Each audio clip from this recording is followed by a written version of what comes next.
ஆனா, கர்த்தருடைய கிருபையினால போன செவ்வாய்க்கிழமை நீங்க வச்சிருக்கீங்க அந்த Zoom மீட்டிங்ல நெறைய பேர் கான்வர்சேஷன் பண்ணிட்டு இருந்தாங்க.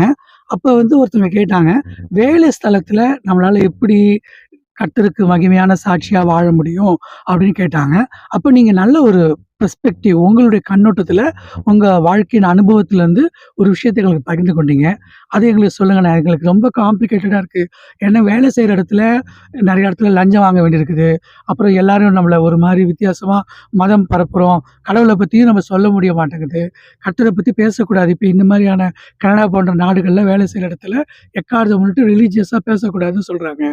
அப்ப அந்த மாரி இடத்துல எப்படிண்ணா நம்ம பேலன்ஸ்டா கர்த்தருக்கு பிரியமா சாட்சியா வாழ்றது? நீங்க சொல்லுங்கண்ணா அத. இது ஒரு நல்ல ஒரு கேள்வி இது. ஃபார் எக்ஸாம்பிள் கனடாவுக்கும் இந்தியாவுக்கும் கொஞ்சம் வித்தியாசம் இருக்கு. என்ன இங்க எப்படின்னா, நீங்க ஒர்க்ல வந்து நல்லா சொல்லி, அதாவது நீங்க வந்து ஒரு மதத்தை பத்தியோ அல்லது பேசக்கூடாதுன்னு கிளியரா சொல்லியிருக்காங்க. அப்படி பேசி யாராவது கம்ப்ளைண்ட் பண்ணாங்கன்னா உங்க வேலையும் உங்களுக்கு போக சான்ஸ் இருக்கீங்க. வேலையே போயிடுமாண்ணா? கட்டாயம் ஏன் பண்ணக்கூடாது அப்படி. பட் ஆனா சமயத்தில் அதே சமயத்தில் நம்மளுடைய விசுவாசின்னு சொல்லும்போது நம்ம வந்து நல்ல செய்தியை சொல்லணும், நம்ம கடமை வேற. அதே சமயத்தில் நீங்கள் ஒர்க் பண்ணும்போது உங்களோட ஜாப் ரொம்ப முக்கியம். ஏன்னா உங்களுக்கு உங்களோட வாழ்க்கைக்கு அது கட்டாயம் வேணும். அதே சமயத்தில் சொல்லவும் முடியாது, சொல்லாமல் இருக்க முடியாது. அப்போ என்னதான் செய்ய முடியும் அப்படின்னு ஒரு சூழ்நிலை வரும். நான் அது எனக்கு தெரியும் அந்த மாதிரி. நான் என்ன பண்ணேன், அந்த நாட்டில் கிட்டத்தட்ட 45 வருஷமா 45 இயர்ஸ் ஒர்க் பண்ணியிருக்கேன். எல்லா ஜாபும் பண்ணியிருக்கேன். இப்போ நான் அது ஆமாம் இப்போ ரைட். இப்போ சமீபத்தில் வந்து லாஸ்ட் ஒரு 10 இயர்ஸ் இந்த மாதிரி ரூல்ஸ் போட்டிருக்காங்க. நீங்கள் ஜாதியம் இந்த மாதிரி நம்ம பரப்புற மாதிரி பேசக்கூடாது, யார்கிட்டையும் ரொம்ப ஸ்ட்ரிக்டாக இது ஒவ்வொரு ஆஃபீஸரையும் போட்டிருப்பாங்க, செய்யக்கூடாது பேசக்கூடாதுன்ட்டு. ஏன்னா இப்போ வந்து எல்லா ஃபேத்துலையும் இங்கே இருக்கிறாங்க, ஹிந்துஸ் இருக்கிறாங்க, முஸ்லீம். ஆமா, அது இங்க எல்லா இதுல ஃப்ரெண்ட்ஸ் கோவர்க்கர்ஸ் அவங்களுக்கு தெரிஞ்சவங்க தானே. ஆனா சிலர் வந்து நம்ம சொல்லும்போது அவங்களுக்கு ரொம்ப இதாக அஃபண்ட் ஆயிடுவாங்க, என்னடா அப்படி சொல்லிட்டான் அப்படின்ட்டு. சரி, அப்ப நம்ம இதை எப்படி நம்ம டீல் பண்றது, எப்படி பண்றது அப்படிங்கும் போது நான் சில காரியங்கள் பண்ணேன். அது எனக்கு கொஞ்சம் நல்ல எஃபெக்டிவா இருந்துச்சு. எப்படின்னா, இப்ப நீங்க ஒர்க்ல இருக்கிறீங்க, எந்த ஜாப்ல இருக்குன்னு தெரியும். ஆமா, அது நீங்க வந்து ஒரு சாட்சிய வித்தியாசமா இருக்கணும். அதாவது சப்போஸ் வேலை இருக்கிறீங்க, இந்தியால இந்த லஞ்சம் அப்படி இங்க அப்படி அந்த மாதிரி இங்க கான்செப்ட் கிடையாது. அதே சமயத்துல வந்து உங்க வேலை நீங்க செய்யும்போது வந்து எந்த வேலையில இருக்கீங்களோ நியாயமா, ஒருத்தர் உங்களை பார்த்தாலே என்னடா, ஒரு சிலர் பார்த்து வேலை பார்த்தா ரொம்ப ஸ்ட்ரெஸ்ல இருக்கேன். இங்க இந்த நாட்டில் எப்படின்னா ஃப்ரைடே ரொம்ப சந்தோஷமா இருப்பாங்கன்னா வீக்கெண்ட் லீவ் வருதுன்னு. மண்டே பார்த்தா அங்க அப்படியே நொந்து நூலாகி வந்து இருப்பானுங்க. என்னடா அப்படியே வேலைக்கே வர முடியாது.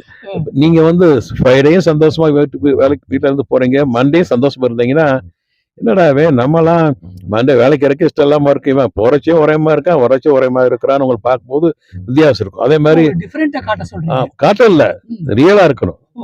காட்டணும்னு இப்ப நடிக்கிறீங்களே, அது நடிகன்ட்டு உங்க லைஃப் ரியலா, அதாவது கடவுள் வார்த்தை தெரிஞ்சு அதுபடி நடந்தீங்கன்னா உங்க லைஃப்ல ஒரு வித்தியாசம் இருக்கும். இப்ப வேலையில வந்து சில வேலை ரொம்ப ஸ்ட்ரெஸ் இருக்கும் ஆச்சா. இப்ப எல்லாம் ரொம்ப ஸ்ட்ரெஸ்ல இருப்பாங்க, நீங்க இப்ப பார்த்து காமா ரிலாக்ஸா இருக்கிறீங்க. எப்ப ஒருத்தர் என்ன பண்ண தலைவலி தள்ளி அடிச்சுட்டே பண்ணிட்டே இருப்போம். நீங்க சொல்றீங்க தலைவலியா வந்ததுலன்னு சொன்னீங்க, ஏன் அப்படின்னு கேட்பேன். அந்த மாதிரி ஒவ்வொரு காரியங்களை பார்க்கும்போது இவடா ரொம்ப ஸ்ட்ரெஸ் இல்லாம இருக்கிறான், எப்ப பார்த்தாலும் ஹாப்பியா இருக்கிறான். எல்லாரும் சிசர்கிட்ட போ ஒன்றும் இல்லை, நீங்க போயிட்டு மண்டே வந்து ஹவாரின்னு கேட்டா என்ன சொல்லுவாங்க, don't talk to me, bad day அப்படின்னுவாங்க. நீங்க வந்து ஆனா ஃப்ரைடே கேட்டா ஓ குட், ஏன்னா இன்னைக்கு வீக்கெண்ட் லீவ் வருது இல்லையா.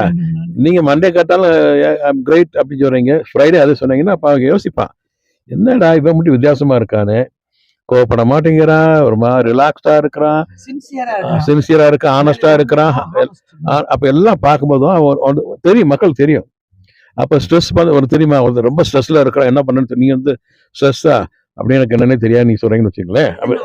ஆமா சரி, என்ன அப்ப ஸ்ட்ரெஸ் வரப்ப ஹேண்டில் பண்றது எப்படின்னு நமக்கு வித்தியாசமா இருக்கணும். அப்படி இருக்கும்போது தான் என்ன பண்ணா, சரி நம்ம வந்து மதத்தை சொல்லி பரப்பக்கூடாது. ஆனா ஒருத்தவங்க வந்து கேட்கறான் நீ எப்படி இருக்கும்போது அந்த காரணத்தை சொல்லும்போது நீ கிரைஸ்ட சொல்லிடலாம். ஏன்னா வாட், எனக்கு ஒண்ணும் இல்லப்பா, இந்த கடவுள் வார்த்தை, நான் அந்த கடவுள்கிட்ட வந்து நான் பாவி, அந்த கடவுள் மனு இந்த காஸ்பல சொல்லிடலாம், அவங்ககிட்ட நடிச்சு இது சொல்லிடலாம். கடவுள் சொல்றப்ப இயேசுன்னு சொல்லலாமாண்ணா? நான் சொல்லியிருக்கேனே, நீ வந்து கேட்ட என்ன போய் கம்ப்ளைண்ட் பண்ண, நான் சொல்ல அவன் வந்து கேட்டான், ஏன் இப்படி இருக்க, இப்படி வேணாலும் இருக்க முடியும், நான் உண்மையை சொன்னேன். அது உனக்கு இஷ்டம்னா இது பண்ண உன் இஷ்டம். நான் வந்து சரி நீ உடனே பைபிள் எடுத்து கூட அடி வாங்கலாம் சொல்றேன் நான்.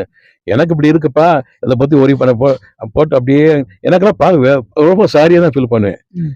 அப்படியே பார்த்தா ரொம்ப ஸ்ட்ரெஸ் ஆகி மூஞ்செல்லாம் பாவமா கிடப்பா. அப்புறம் என்கிட்ட பேசும்போது பேசி முடிச்ச பிறகு அப்புறம் எனக்கு கூட தான் ஞாபகம் இருக்கு. ம்.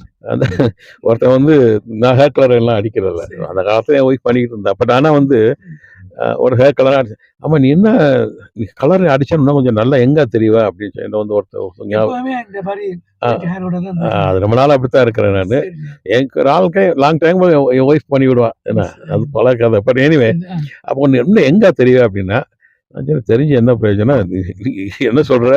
நீ இருக்கிறது வயசாயிட்டு கிரே வர்றது வயசானா வரதான் செய்யும். ஆமா.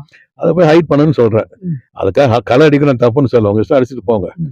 ஆனா மோட்டிவ் என்ன? நீங்க வந்து இல்லாத இருக்குன்னு காமிக்கிறீங்க. ம், ம். நீங்க 65 வயசு இருக்கு, 45 வயசு காமிக்கிற சரி. ரீசன். ஆனா எனக்கு செஞ்ச செய்தி எனக்கு தெரியும், நல்லா குட் பண்ணி செய்யறாங்க. சரி. எனக்கு உங்க இஷ்டம். அப்ப அது என்னன்னா உங்க மனசு அதுல ஒரு சின்ன ஸ்ட்ரெஸ் இருக்கு. ஏன்னா 3 வாரம் தான் இருக்குல்ல, இந்த சைட்ல பார்த்து வெள்ளை வெளியா வந்துடும். 3 வாரம்லாம் இருக்காது. அது இல்லையா? ஒரே வாரம் நமக்கு. அப்ப என்ன பண்ணுவீங்க? போய் களை அடிக்கணும், யாராவது பார்த்தா இதெல்லாம் வீண் ஸ்ட்ரெஸ், அது தேவையே கிடையாது. ம். வயசாச்சு வெள்ளை முடி வந்து அது ஒரு கடவுள் க்ளோரி. அது என்ன அது அந்த மாதிரி வேலையில இருந்து அப்படி இருக்கும்போது பார்த்தா அவங்க வந்து பார்ப்பாங்க, வேற எதை பத்தியும் ஒரி பண்ண மாட்டேங்கிறான், வந்து எப்ப ரிலாக்ஸா இருக்கான், சந்தோஷமா இருக்காங்க போது அந்த சாட்சி அவங்க பார்த்து நம்மள கேட்பாங்க, எப்படின்னு ஆமென். கேட்பாங்க. ஆமென். அப்ப நீங்க வந்து அதை சொல்லலாம். ம். ரொம்ப சிம்பிள் அது. அப்போ வந்து இங்க வேலையில எவ்வளவுதான் ரூல்ஸ் இருந்தாலும் அப்படி கம்ப்ளைண்ட் பண்ணா கூட ம். நான் பேசாம இருந்தேன். என்ன வந்து கேட்டான், நீ ஏன் எப்படி இருக்குன்னு கேட்டான், this is ரீசன் சொன்னேன். அப்படிங்கும்போது அந்த இடத்துல ஒரு பிரச்சனையும் கிடையாது. இந்த மாதிரி இன்சிடென்ட்ஸ் ஏதாவது உங்க வாழ்க்கையில நடந்திருக்கா? தனிப்பட்ட முறையில? யாராவது கம்ப்ளைண்ட் பண்ணி அந்த மாரி எல்லாம்? கம்ப்ளைண்ட் பண்ணல. ஆனா இந்த அந்த ரியல் எஸ்டேட் செய்றேன் இல்லையா, ம். அதெல்லாம் சில ஸ்கொயர் ஃபீட்ல நிறைய தடவை நடந்திருக்கு. ம். அதாவது நான் சில வந்து ஃபார் வீடு வாங்கும்போது நெகோஷியேட் பண்ணிக்கிட்டு போவாங்க. ம். இப்போ நானே சொல்லுவேன், அது நல்ல டீல்னா விட்டுருங்கன்னு சொல்லுவேன், ம். தேவையில்லைன்னு சொல்லுவேன். ம். ம். அப்படி சொல்லும்போது நான் எனக்கு பெரிய லாஸ் இருக்கும். 10,000 லூஸ் பண்ணுவேன். ம். இருந்தாலும் அவங்களுக்கு ஆசீர்வாதம் இருக்காது, அது நல்லா இருக்குன்னு நானே ட்ரா பண்ண சொல்லிடுவேன். அப்போ அவங்க சொல்லுவாங்க, எப்படி நீங்க எல்லாம் வாங்குவாங்கன்னு சொல்லுவானுங்க, ஏன்னா அவனுக்கு வாங்கலைன்னா காசு கிடைக்காதுல்ல. நான் சமயத்தில் ஒரு கிளையண்ட்டுக்கு சொன்னேன், பெரிய அம்மாவை சொன்னேன், இட்ஸ் ஓகே நோ ப்ராப்ளம், அது வந்து நீங்கள் வாங்குறது நல்லது கிடையாது சொல்லிட்டேன். ஏன்னா அவங்களுக்கு எனக்கு தெரியும் இது வாங்க நேரத்தில். அப்போ ஒரு சாட்சியாக இருக்கிறோம் நம்ம. இது ரொம்ப முக்கியம். அது அது ஹிந்து ஃப்ரெண்ட்ஸாகவும் இருக்கலாம், முஸ்லீம் ஃப்ரெண்ட்ஸாக இருக்கலாம். மற்றவங்க வந்து உங்ககிட்ட சத்தியம் கேட்கிற அளவுக்கு Yeah. நம்ம வாழ்க்கை இருக்கணும். அவங்க கேட்டா நம்ம சாட்சி சொல்லணும். அதாவது சொல்லியிருக்கு இல்லையா, அப்போஸ்தலர்ல வந்து 1ஆம் அதிகாரம் 8ல் வந்து பரிசேயன் கூட வந்தாருன்னா பலன் அடைந்து ம். சாட்சியா இருப்பீங்க. யூரியா சமாரியா வளமுழு. அப்பதான் நம்ம பரிசேயன் நமக்குள்ள இருந்தாருன்னா நமக்கு என்னது, நம்ம கடை ஒருத்தப்படி நடக்கும் மற்றவங்க சாட்சியா இருப்போம். ஆனா ஆவிக்குரிய வாழ்க்கையை பத்தி ஏதோ சொல்லிட்டு இருந்தீங்களே? அது ஆவிக்குரிய வாழ்க்கை நமக்கு ஆயிடுவான ஒருத்தரும் இப்படி என்ன பொறுத்த ஆவிக்குரிய வாழ்க்கைன்னா, ம். ஏன்னா ஆவிக்குரிய வாழ்க்கை ஆவிக்குரிய சபைனா சரி, கடவுள் வார்த்தை தெரிஞ்சு அது கீழ்ப்படி நடந்தீங்கன்னா அது நடந்து என்ன ஆகும்? கடவுள் வார்த்தை நடந்தோம்னா ஒரு சாட்சி. நடந்தவங்க ஆவிக்குரியவங்கன்னு சொல்றீங்க. அதான் அது ஏன் தெரியுமா, அப்படி இருக்க ஒரு சாட்சியா இருக்கிறீங்களே. ஓ, அப்ப சாட்சியா இருந்தா அவங்களே கேட்பாங்க. ஆமா. நம்மளே சுவிசேஷம் அறிவிக்கலாம். இப்ப அதானே சொல்றாரு, பரிசேயன் வந்தா நீ பலன் வந்து சாட்சின்னு சொல்லுது இல்லையா. அப்ப சாட்சி வந்துட்ட உடனே ஆமா, அவங்க கேட்பாங்க. கீழ்ப்படி உங்களால எப்படி சிரிக்க கீழ்ப்படி முடியுது? நடந்தா தானே உங்களுக்கு கிவ் an எக்ஸாம்பிள். இப்போ நீங்க எல்லாம் ஒரி பண்றா, நீங்க ஒரி பண்ணா ரிலாக்ஸா இருக்கிறீங்க. வேற சொல்லியிருக்கேன், மேத்யூ 6 சொல்லியிருக்கேன், இதை பத்தி ஒரி பண்ணாதப்பா, என்னோட ராஜ்யத்தை சத்திய நீதியும் தேவருங்க எல்லாம் சொல்லியிருக்கு இல்லையா. ஆமா. அந்த மாதிரி ஒன்னொன்னுக்கும் வார்த்தை அப்படி அறிஞ்சு அப்படி நடக்கும்போது ஆரம்படிக்கு நம்ம வந்து ஒரு சாட்சியா இருக்கிற மற்றவங்க முன்னாடி. அது எப்படி உங்களால செய்ய முடியுது? பரிசோட பலன் தான் நீங்க உங்களால செய்ய முடியாது. நம்ம ஒருத்தரால் செய்யவே முடியாது. அப்ப வேலை சொல்லியிருக்கு இல்லையா, நீங்க கடவுளுக்குள்ள வந்துட்டீங்க, பரிசு உங்களுக்குள்ள இருக்கிறாரு. அப்போ உங்க வேலை என்ன, எவ்ரிடே கடவுளை வேதத்தை நீங்க ஒழுங்கா வாசிக்கிறது, அது ஆண்டவர்கிட்ட ப்ரே பண்றது, அது பண்ணி நடக்கிறது. அதான் ரொம்ப காம்ப்ளிகேட் லைஃப் கிடையாது. நீங்க எப்படி எல்லா மதத்தை சேர்ந்தவங்களோடையும் நண்பர்களா பழகுறீங்கன்னா அது ஒரு ப்ளீஸ் பாருங்களேன். இப்ப நான் தான் சேம் திங். இப்ப அவங்க பார்ப்பாங்க, பால் எனக்கும் இந்த 50 வருஷம் கிட்டத்தட்ட 48 இயர்ஸ் இந்த நாட்டில் இருக்கிறேன். ஹிந்துஸ் முஸ்லீம் எல்லாருக்கும் எல்லாரும் ஏன்னா ஏசாமி என்ன பண்ணாரு பாருங்களேன், பாவிகளோட உட்காந்து அவங்ககிட்ட பேசினா விருந்துக்கெல்லாம் போனார். சாப்பாட்டு ஆமா போனார். அவங்கள மாதிரி ஒரு கூத்தரிக்கல. ஏன்னா பட் ஆனா வந்து என்னன்னோ அவங்ககிட்டயே ரொம்ப கைண்டா எல்லாம் பேசுறாரு. இப்ப என்ன சொல்லுவாங்க, அவங்ககிட்ட பேசக்கூடாது, துஷ்டனை கண்டா தூர வழக்கு அப்படின்னு சில ப்ரோவர்ப்ல இருக்கு. சி அது வேற மீனிங்ல சொல்றாங்க. அவங்கள வந்து எப்படி அதெல்லாம் அவங்களோட சேர்ந்து அவங்க செய்யற பாவத்தை நம்ம செய்யக்கூடாது. இது ரொம்ப நல்ல வேலிட் பாயிண்ட். ஆமா, அதுக்காக வந்துட்டு அவங்க நம்மளுக்கு போய் தண்ணி அடிச்சுட்டு இருக்க கூடாது. ஆனா அவங்களோட பேசும்போது கைண்டா பேசும்போது அவங்கள அறியாம நம்ம மேல ஒரு ரெஸ்பெக்ட், இந்த மனுஷன் நல்ல மனுஷன், ஆனஸ்டான மனுஷன், ஒரு சாட்சிங்கிறது ரொம்ப ரொம்ப ரொம்ப ரொம்ப முக்கியம்.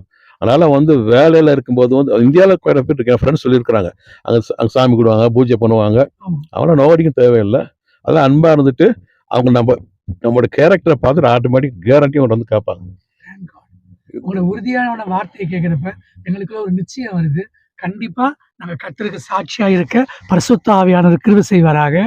உங்ககிட்ட இருக்கிற அந்த வல்லமை இந்த உலகம் இருக்கிற எல்லா மக்களுக்குள்ளேயும் இதே மாரி கடந்து போக தேவன் கிருபை செய்வாராக. உங்கள வாழ்த்துறேன்னா.